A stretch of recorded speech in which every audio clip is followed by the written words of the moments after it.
আসতে চলেছে শানবাংলায় নতুন ধারাবাহিক ষোলক শাড়ি। স্নেহাশিস চক্রবর্তীর পরিচালনায় ব্লুজ প্রোডাকশনের আরও একটি নতুন ধারাবাহিক ষোলক শাড়ি আসছে শানবাংলার পর্দায় দর্শকদের মন জিততে।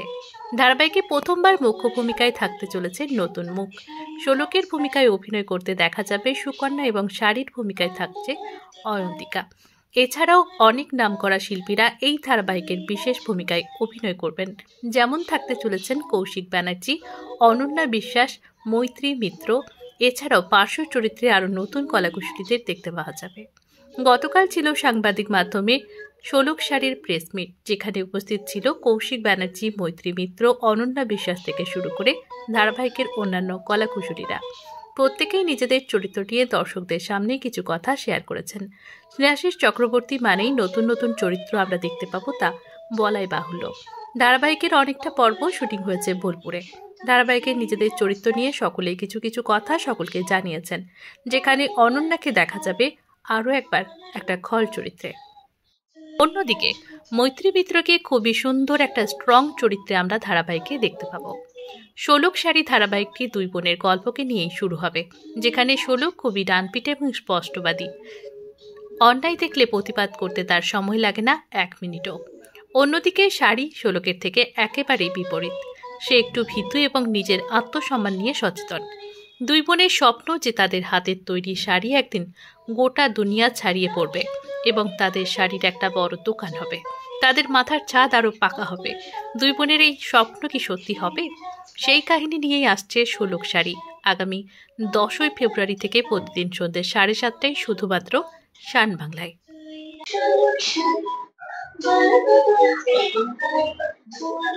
নমস্কার, আমি হিয়া অধিকারী, অর্থাৎ ষোলক শাড়ির শাড়ি। ষোলক শাড়ির গল্পটা হচ্ছে দুই বোনের একটা গল্প বলতে পারো। আমার বোন ষোলক আর আমি শাড়ি। আমি শাড়ির বাড়ির নকশা করি। আমার বোনও আমাকে খুব সাপোর্ট করে। আমার বোন হচ্ছে আমার ঠিক অপোজিট ক্যারেক্টার, ডানপিটে, আর আমি ঠিক তার অপোজিট, খুব শান্ত শিষ্ট। কিন্তু দুজনের মধ্যে একটা প্রতিবাদের ব্যাপার রয়েছে, যেটা আমার বোনের মধ্যে খুব বেশি রয়েছে। আর আমি একটু ভয় পাই, একটু বোনের থেকে ডিফারেন্ট। চক্রবর্তী, আমার এই ক্যারেক্টারের নাম ষোলক। এটা খুব ডানপিটে, খুব প্রতিবাদী।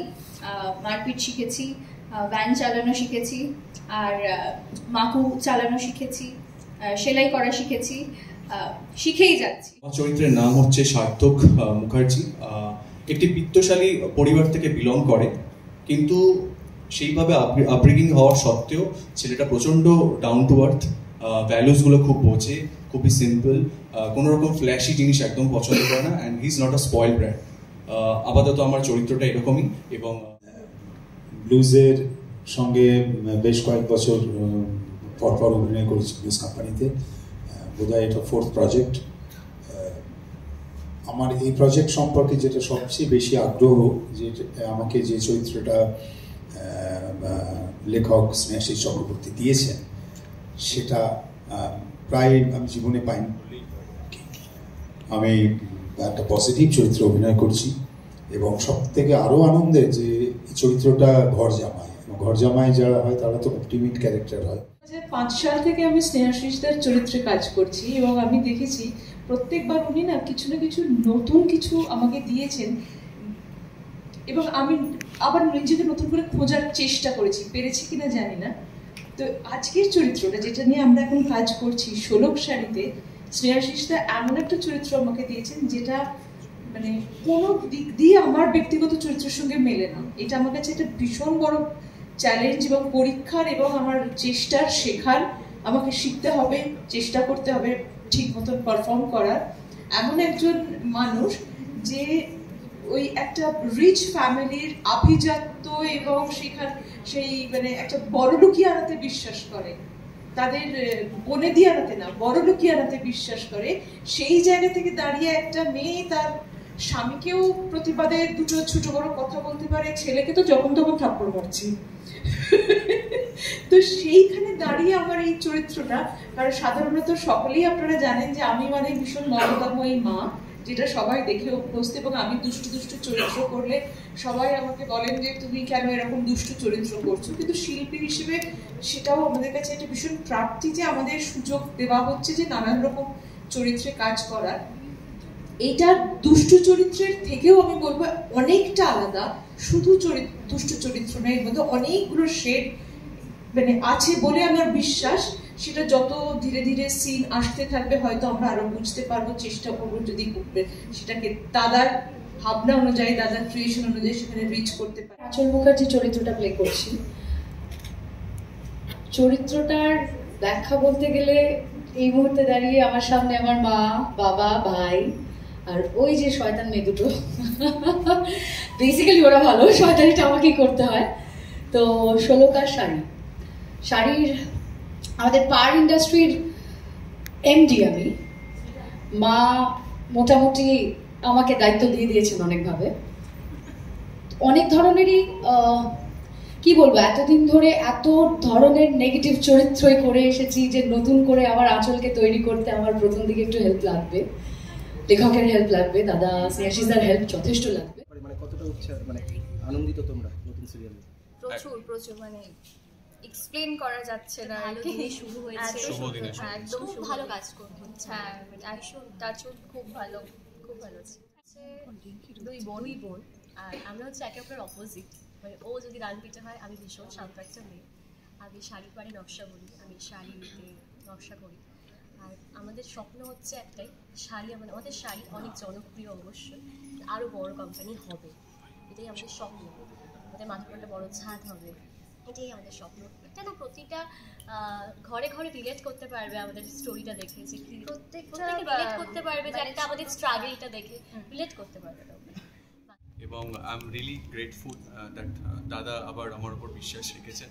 অ্যান্ড আমরা জানি যে দাদা বছরের বছর কীভাবে একটার পর একটা হিট প্রজেক্ট আমাদের ইন্ডাস্ট্রিতে দিয়ে এসেছেন। অ্যান্ড আই বিলিভ দ্যাট ষোলক শাড়িও একটা ওরকমই প্রজেক্ট হতে চলেছে। গল্পটা খুবই ভালো, যেটাও বললো। এবং আমি ওর থেকে একটু এগিয়ে বলছি যে ওরা দুই বোন শাড়ি বিক্রি করে এবং শাড়ির পাড়ে সুন্দর গল্প লিখে নকশি করে সেটাকে বিক্রি করে। এবং আমার বাড়ির যে একটা কোম্পানি আছে সেটার নাম হচ্ছে পার ইন্ডাস্ট্রিজ, এবং সেটাকে কন্ট্রোল করে হচ্ছে অননাদি। তো আমরা ওদের কাছ থেকে শাড়ি ইম্পোর্ট করে সেটাকে আমরা বিক্রি করি। সুতরাং এইভাবেই একটা ওদের আর আমাদের মধ্যে একটা দ্বন্দ্ব লাগবে, এবং যেটাতে আস্তে আস্তে আমরা স্টোরিটা এগোবো। প্রশ্ন হতো যে কী করে হয়, তাহলে এরকম কী করে করে, এভাবে কী করে ভাবে, এরকম এরকম এরকম কী করে করে, এগুলো আমার ছোটোবেলা থেকেই প্রশ্ন ছিল। বড় হওয়ার সাথে সাথে বুঝলাম আমার কাছে এটার একটা উত্তর আমি পেয়ে গেছি।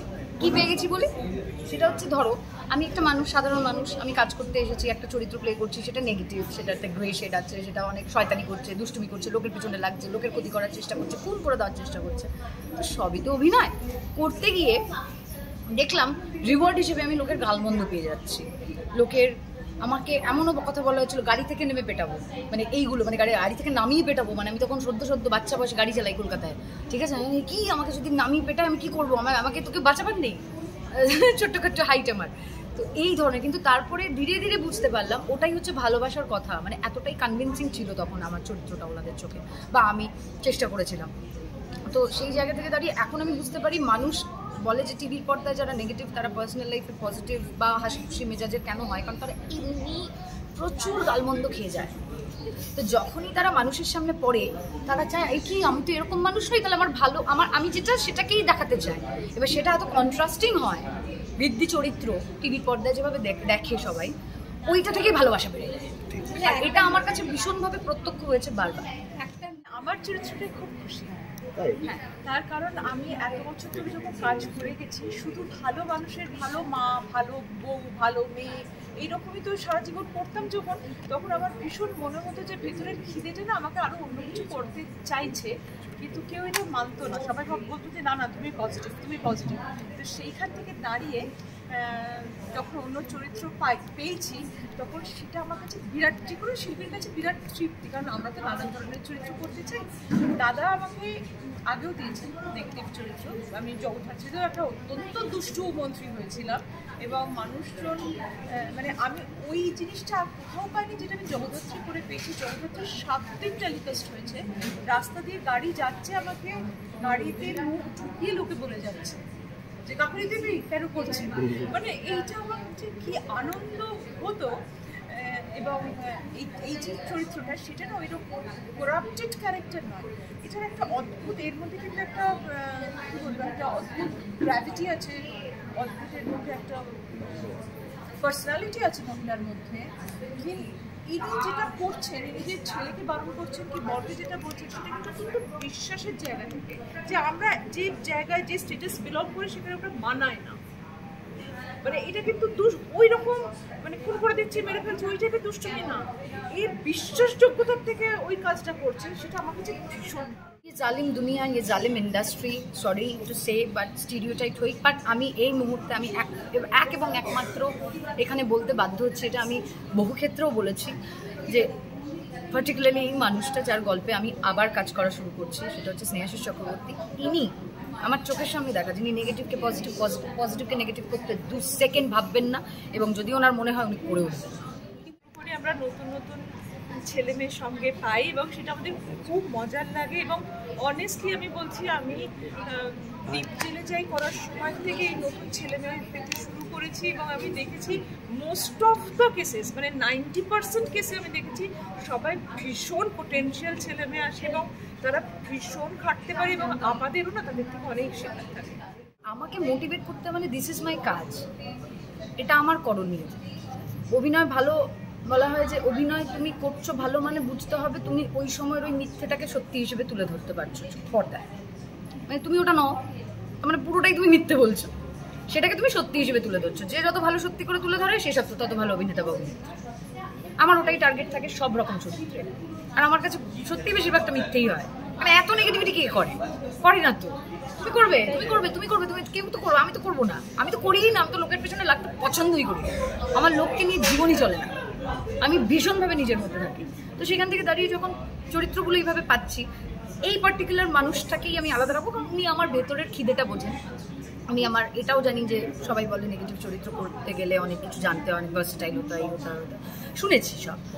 কিন্তু কোথাও একটা ভেতর থেকে মানে কখনো কখনো একটু কষ্টটাও পেয়ে থেকেছি যে ওয়াই নট, কেন মনে হচ্ছে যে আমি নেগেটিভের বাইরে পজিটিভে তোমাদেরকে ভালো কাজ দেখাতে পারবো না, তার মানে তো তোমরাই বাইরে থেকে লিমিটেশন করে দিচ্ছ। এই জিনিসটা আমাকে বহু সময় খেয়েছিল। তারপর একটু বয়স বাড়ছে, তখন বোঝার চেষ্টা করছি যে না, যখন যেটা সময় তখনই সেটা করে দেখাতে হবে। তো যখন আমার কাছে এটাই আসছে, এটাকে আমাকে বেস্ট দিতে হবে। তো সেই একটা টার্গেট থাকে, তার মধ্যে অনেক ভুল ভ্রান্তি হয়। তখন বকুনিও খাই, বকুনি খাই না এমন নয়, আমি একটা জায়গা থেকে বকুনি সবসময় খাই। এখন সেই মানুষটার সাথেই আছি, বকলে বকবে, শুনবো, বোঝার চেষ্টা করবো, করবো। সর্বপ্রথম অ্যাট্রাক্ট করেছে আমার নিজের চরিত্র। মানে আমি সত্যিই বলছি, আমি বোঝাতে পারছি না, আমি কিন্তু চরিত্রটা আমাকে না খাটতে হবে। কারণ আমার মানে একটা চরিত্র তো শুধু ডায়লগ বলে দিলে হয় না, তার পুরো বডি ল্যাঙ্গুয়েজ, তার ভাবনা চিন্তা। এবং যেখানে এই চরিত্রটা আমি যেটুকুনি সিন পেয়েছি দাদার থেকে, এখন দাদার সঙ্গে বসা হয়নি, সুযোগ হয়নি, আমি যেটুকুনি দাদার কথা শুনে ফিল করেছি, যেটা আমি বললাম, মহিলা খুব বিশ্বাসযোগ্যতার জায়গা থেকে কথাগুলো বলেন। তো সেই মানে তার কাছে তাদের বংশের সম্মান, তাদের স্টেটাসটা অনেক বেশি ইম্পর্টেন্ট। তো আমাকে না আমার ভেতরে সেটাকে আনতে হবে, এটা আমার হোমওয়ার্ক। আমি ওটা যদি আনতে না পারি চরিত্রটা ফুটবে না। তো এইটা আমার কাছে, আমি যার জন্য এখন পুরো কনসেন্ট্রেশন আমার চরিত্র নিয়ে। না, একদম প্রথম থেকে যাওয়া থেকে একদম সুন্দর করে আমরা গিয়েছি, প্রচুর আনন্দ করে একসঙ্গেই গিয়েছি সবাই মিলে। পৌঁছে সকাল থেকে একদম আমরা লেগে পড়তাম, ভোর 5টা থেকে সারাদিন শ্যুট করেছি, আবার আনন্দ করেছি একসঙ্গে, খাওয়া দাওয়া সবকিছু খুব ভালো, খুব ভালো। আবার আশা অনেক কিছু শিখেছি, অনেক কিছু শিখেছি। মানে ওদের জন্য এটা খুবই মানে চ্যালেঞ্জিং। প্রথম প্রজেক্ট করছে, এবং প্রথম প্রজেক্টে নর্মাল সিন বা ড্রয়িং রুম ড্রামা দিয়ে না, ওদের একেবারে মাঠে নেমে মারপিট করতে শুরু হয়ে গেছে। মাঠের মাঝখানে কবে থেকে মানে 94-95 থেকে দূরদর্শনে অভিনয় করছি এত বছর ধরে। তাই যখন নতুন কাজ আছে সবসময় চ্যালেঞ্জিং লাগে, এবং দূরদর্শন থেকেই আমাদের বড় হওয়া, তারপর সিনেমা, ওয়েব সিরিজ। কিন্তু এবং স্নেহাশিসদের সঙ্গে আমি বহু বছর কাজ করেছি। লাস্ট জগদ্ধাত্রী আমার লাস্ট কাজ ছিল, তারপর আমি 1 বছর টেলিভিশন করিনি। ভালো লাগছে, কারণ টেলিভিশনে সবসময় একটা শিক্ষা থাকে, সবসময় প্রতিটা সিন চ্যালেঞ্জ। এবং ষোলক শাড়ি নামটাও খুব ইন্টারেস্টিং, দুটো মেয়ের নামে ছবি দেখা যাচ্ছে। এবং এদের সঙ্গে আমার চরিত্রটা প্রচণ্ডভাবে জড়িত। আমার চরিত্রটা আমি এইরকম খুব অশিক্ষিত নায়িকা চরিত্র কম করেছি। একটা পড়াশোনা নেই, ইংরেজি বলতে পারে না, কিন্তু শাড়ির জগতে খুব বড় স্টলওয়ার্ড হতে চায়, ডন হতে চায়, শাড়ির ব্যবসা 1 নম্বর হতে চায়। সেই জন্য গ্রাম আর শহরে ও সাপ্লাই করে শাড়ি। এবং ষোলক শাড়ির সঙ্গে লড়াই, এই লড়াইটা প্রথম দিকে খুবই জমজমাট হবে আর কি, যেহেতু ওদেরকে সাপ্রেস করার জন্য লোকটা নানা রকম ফন্দি একটু নেগেটিভ শেডস মনে হবে, পরবর্তীকালে জানা যাবে যে এরা আমারই বংশধর। মানুষ প্রথমেই জেনে যাবে সেটা প্রথম দুটো এপিসোডে, এই লোকটা জানবে না, তো সেই নিয়ে একটা সাসপেন্স তৈরি হবে, একটা রহস্য তৈরি হবে। আর পাশাপাশি শহরের একটা গল্প তো আছে, যে শহরের মেয়ের সঙ্গে এই গ্রামের মেয়ের সঙ্গে শহরের মেয়ের একটা বিয়ে হবে, সেই নিয়ে স্নেহাশিসদারিগুলো থাকলে সেটা খুব সুন্দরভাবে সেটা প্রমাণটা করতে পারেন, যাতে মানুষের সেই উৎসুকতা থাকে। মেগা সিরিয়াল প্রতিদিনের লড়াই, প্রতিটা এপিসোড, প্রতিটা সিনের লড়াই। তো সেটার জায়গা থেকে আমার এই চরিত্রটার প্রস্তুতি নিয়ে আমি খুবই, আমার খুব বড় খরাজদার আমি সাহায্য নিই, যে খরাজদার দারুণ ডায়ালেক্টটা বলে, রোজ তো নেওয়া সম্ভব নয়, তো সেই ডায়ালেক্টটা যাতে বলা যায় ঠিকভাবে, যতটা ভাবে চরিত্রটাকে যতটা গাঁইয়া করা যায়। আমি একেবারেই গাঁইয়া নই, মানে ওই অর্থে গাঁইয়া নই, আমি গাঁইয়াটাকে ছোটো করছি না, আমি বলতে চাইছি গ্রামে বড় হলে লোকটার অশিক্ষার দরুন কিছু কিছু প্রকাশভঙ্গি থাকে, তার জামা কাপড়, তার বসায় চলায়, তার জুতো পরায়, তার কথা বলায়, তার হাত ভাবে, সেইটাকে যাতে একদম আমার বিপরীত, সম্পূর্ণ বিপরীত বিরোধী চরিত্র, সেটাই অ্যাক্টরের কাছে চ্যালেঞ্জ। আশা করি শোলকশাড়ি বাংলা একটা নতুন, বেশ আমার মনে হয় খুবই বড় মার্ক। এই যেভাবে শুরু হয়েছে, এখন 4-5 দিন শুটিং করেছে, তাতে খুবই এক্সাইটেড লাগছে। মারপিট দাঙ্গি করছে এবং ওই করতে করতে দুজনে ইনজিওর হয়ে পড়েছে, পা চোট পেয়েছে এবং সেটা নিয়ে আবার শুটিং কন্টিনিউ করেছে। তো এইসব চলতে থাকছে, এইসব হাসি ঠাট্টা এবং বিভিন্ন চ্যালেঞ্জেসের মধ্যে দিয়ে আমরা এই প্রজেক্টটা শুরু করেছি এবং NT1-এ আমরা এই গত 2 দিন ধরে প্রজেক্টটার শুটিং করছি। খুবই ভালো একটি পরিবেশ এবং খুবই ভালো সেট অফ অ্যাক্টার্স আমরা এটাতে পেয়েছি। আমাদের এই প্রজেক্টটাতে মৈত্রীদি আছে, কৌশিকদা আছে, নীলদা আছে, সোমাদি আছে এবং আরও অনেকে রয়েছে, অননাদি আছে, দেবজয়দা আছে এবং খুব সুন্দর একটা পরিবেশের মধ্যে আমরা শুটিংটা স্টার্ট করেছি। খুব ভালো, মানুষের অনেক সুবিধে রয়েছে, দর্শকদের কাছ থেকে অনেক বেশি রিওয়ার্ড পাওয়া যায়। যারা খারাপ মানুষের অভিনয় করে অথচ মানুষটা বেসিক্যালি ভালো, তারা সারা জীবন দুঃখ কষ্টে থাকে, যেরকম আমি। কিন্তু এখন তো এই চরিত্র করতে গিয়ে বুঝতে পারছি যে খুবই আমি, মানে সিরিয়াসলি বলছি যে একটা ভালো চরিত্র না, দর্শক অনেকটা প্রথম থেকে অনেকটা পজিটিভ নিয়ে রাখে, তারপর বাকিটা যেটুকু করা। তবে আমি স্নেহাশিসের ওপরে অত্যন্ত নির্ভরশীল এবং ওর লেখার আমি অত্যন্ত ভক্ত। এর আগে আমি ওর যে কটা চরিত্র করছি, প্রত্যেকটা চরিত্র আমার মানে ডিসস্যাটিসফ্যাকশনের জায়গায় নেই। আমি অত্যন্ত satisfied to work with him এবং হোপফুলি এবারেও সেটা 100% ফুলফিল হবে, কারণ অত্যন্ত ভালো লেখক। ও দর্শকের পালস বোঝে, দর্শককে বুঝেও লেখে এবং সব থেকে যেটা বড় কথা, যেটা আমি একটু আগে বললাম, যে ও আর্টিস্ট বুঝে লেখে। আর্টিস্টকে চরিত্র দিয়ে ও দেখে নেয় যে পোটেনশিয়ালটা এবং যে চরিত্রটা ভেবেছে সেটা কতটা আপনি করতে পারছেন। সেটা যদি ওকে, মানে ও যদি স্যাটিসফাইড হয়, অর্থাৎ আপনি যদি ক্যারেক্টারটাকে যদি জাস্টিফাই করতে পারেন, তাহলে ও আপনাকে সিনে ভরিয়ে দেবে। সে ব্যাপারে কোনো রকম কার্পণ্য করে না, কোনো রকমভাবে ইনফ্লুয়েসড। বহুদিনের শাড়ির বড় ব্যবসায়ী, সে আজকে একদম নিচু স্তর থেকে উঠে সেখানে নতুন দুটো মেয়ে আবার শহরের ফ্যাশনে তার শাড়ি ব্যবহৃত হচ্ছে, এটা নিয়ে লোকটার হিংসা হচ্ছে, সে নিজের বংশধরের সঙ্গে হিংসাটা হচ্ছে। এটা খুব ইন্টারেস্টিং একটা জায়গা। আর একটা দল তো থাকবেই যারা কনস্পিরেসি করবে, যে মেন চরিত্রগুলোকে, যারা মূল চরিত্র, যারা উঠতে না পারে, যারা শহরে, গ্রাম থেকে শহরে এসে নাম করতে না পারে, এই ধরনের লড়াই, এই ধরনের আমরা বাস্তব জীবনেও সেটা দেখি, সেটা কন্টিনিউয়াস থাকবে। আর মেগা সিরিয়াল তো তারপরে আরও অনেক সাবপ্লট তৈরি হবে, অনেক রকম চরিত্র আসবে।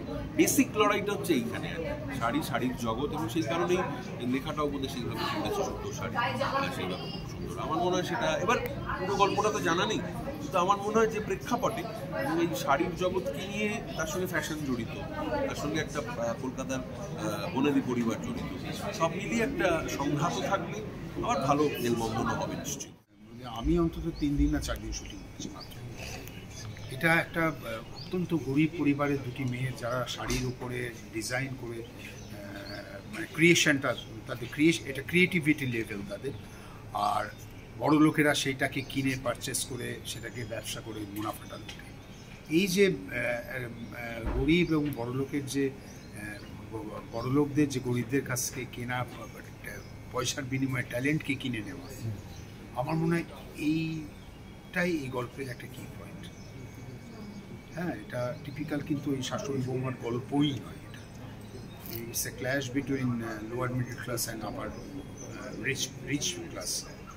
তারা গরিবদের ট্যালেন্ট কিনে নেয়, এটা সমাজে হয়।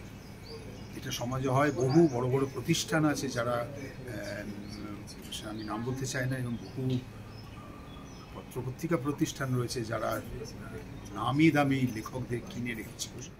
আগুন বলতে পারবো না মনে আগুন লেগেছে কিনা, কিন্তু এটা মনের মানে সততার দিক থেকে, ভালো দিকটা, এটা হিউম্যানিটির দিক থেকে সেই আগুনটা আমি নেভাতে গেছি। যে দুজনে গরিব বোন এরকম শাড়ি ফাড়ি বিক্রি করছে, আগুন লেগে গেছে, ক্ষতি হচ্ছে না। এটা প্রেমের আভাস পাওয়া যাচ্ছে, কিন্তু প্রেমের আভাসটা যত আস্তে আস্তে গল্প এগোবে অবশ্যই প্রেম তো একটা অ্যাঙ্গেল থাকবেই, এবং সেটা মানে ত্রিকোণ হয়ে যাবে না? হ্যাঁ, এটাই কথা। সেটা একমাত্র দাদা বলতে পারবে, আমি তো বলতে পারবো।